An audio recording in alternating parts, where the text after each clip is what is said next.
mambo mbalimbali. Naona unataka kuoa mzungu. Lazima nijipodoe mtoto wa kike. Ndio kwa sura hiyo. Ndio kwa sura hiyo. Sasa si hapa vitu vinawekwa hapa kwa ajili ya ngozi lainike nini? Sasa mbona hujapaka mwili mzima? Sasa umepaka usoni. Wewe, hii inawekwa kichwa usoni tu. Usoni mpaka ukasuguliwe. Usoni hiyo vipi? Usoni ndio reception ndio usoni hata kwa Kiingereza inaitwa mapokezi. Mapokezi. Hapa mapokezi lazima clean up.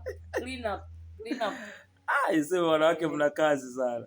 Tuna kazi. Sasa kama hivyo kwa mfano hivyo umelala na mumeo afu umepaka alikuwa amelala afu yeye hajui ameamka usiku.